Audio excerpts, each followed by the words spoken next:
लीजिए मित्रों, प्रस्तुत है प्रोफेसर की डायरी भाग 6।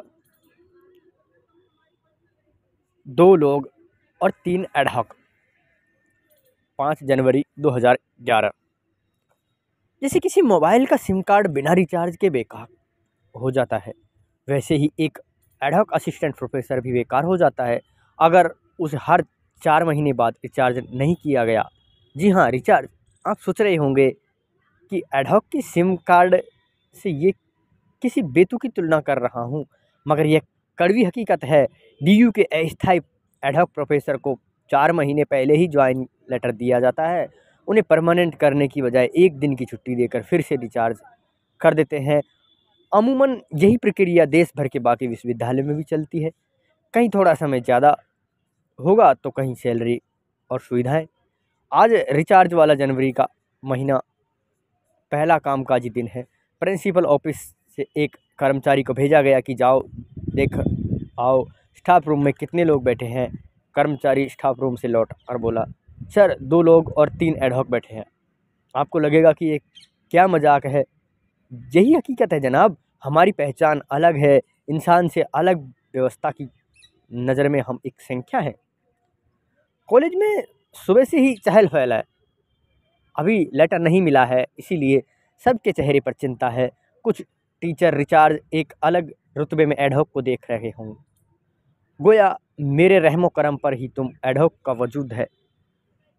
हालांकि सबको पहले से ही पता चल चुका है कि किस किस एडहॉक को लेटर मिलेगा और उन्हें सब सेमेस्टर निकाल दिया गया है। मेरे अपने कॉलेज में क्या हुआ पता नहीं चल पाया। हमारी ज्वाइनिंग हो गई। अगले सेमेस्टर का टाइम टेबल लेकर शुरुआती कक्षाएं ली और लौटते समय कैंपस लाइब्रेरी की तरफ गया। लोहिया कॉलेज के 2 दोस्त मिले। बातों बातों में बताया कि बॉटनी वाले राघव को इस सेमेस्टर ज्वाइनिंग नहीं दी गई। राघव भारद्वाज राम मनोहर लोहिया कॉलेज के बॉटनी डिपार्टमेंट में पिछले 2.5 साल से एडहॉक था। राघव लास्ट सेमेस्टर प्रैक्टिकल वाला पेपर सीनियर मोस्ट के साथ शेयर करके पढ़ा रहा था। एक दिन सीनियर मोस्ट के लिए मीटिंग मिनट्स में एक छोटी सी गलती दिखी तो उसे दुरुस्त कर दिया। इस बात को सीनियर प्रोफेसर ने बेहद गंभीरता से लिया, मगर इसकी भनक राघव को न थी। इधर सीनियर प्रोफेसर को राघव का रिचार्ज कूपन खत्म होने का ही इंतजार था। वह दिन आ गया। राघव एडहॉक की सूची में अपना नाम न पाकर अपने टीआईसी के पास पूछने गया। उससे देखते ही टीआईसी अपना गुब्बार निकालने लगे। Raghav, student have many complaints against you. They have too much problem with you, so that's high so that's why I think you are not a perfect professor for our department, ma'am. Then it's question on your ability, because you select me an assistant professor, then you are all ability in me, but now you feel different thing. What about this, ma'am? अर्थात कि पहले ma'am ने कहा कि professor Raghav, आपके खिलाफ बच्चे बहुत ज़्यादा कंप्लेंट कर रहे हैं। आप हमारे डिपार्टमेंट में इस पद के योग्य नहीं हैं। आगे राघव कहते हैं कि आपने मुझ में ये योग्यताएं देखी, तभी तो आपने मुझे सेलेक्ट किया, और आप अभी कुछ अलग कह रही हैं। ये किस प्रकार की बात है। राघव अमूमन बोलता नहीं, मगर आज उसने सीधा सवाल कर दिया। विभाग के बाकी एडहॉक सहम गए।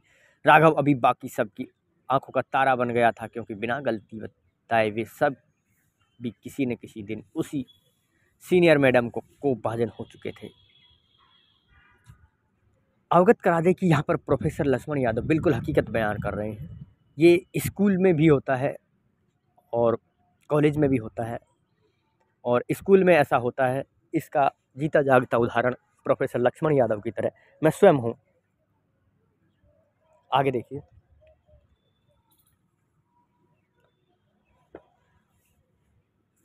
राघव को पता नहीं था कि शिक्षक होने की बुनियादी सिद्धांत अपनी कक्षा के बच्चों के लिए जो होते हैं वही अपने सीनियर फैकल्टी के मेंबर के लिए नहीं होते। मूल्य और व्यवहार को हालात के मुताबिक बदल पाने में माहिर ही समझदार कहलाते हैं। इस पूरे वाक़ये को बहुत शिद्दत से वे बताए जा रहे थे और मैं बिना राघव से मिले उनके बारे में सुनता जा रहा था। राघव की अकादमिक ट्रेनिंग में सवाल पूछना बच्चों को सिखाया जाने वाला सबसे बुनियादी सिद्धांत था। सवालों के चलते ही जेएनयू के उसके प्रोफेसर उसे बहुत पसंद करते थे। आँखों में आंखें डालकर पूरे आत्मविश्वास से सवाल करना उसके व्यक्तित्व की असल ताकत थी। उसने सब सोचा था कि एक दिन उसकी यही ताकत प्रोफेसर के इस पेशे को सबसे बड़ी कमजोरी साबित होगी। राघव फिर कैंपस में किसी को नहीं दिखा। बाद में पता चला कि वह विदेश के किसी बड़े कैंपस में प्रोफेसर हो गया। जिस पेशे को लेकर मैं रोमांटिक और पॉजिटिव फील कर रहा था, आज 4 महीने बाद वह किस्सा ट्रेजिडी जैसा महसूस होने लगा।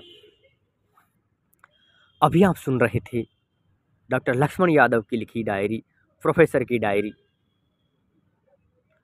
भाग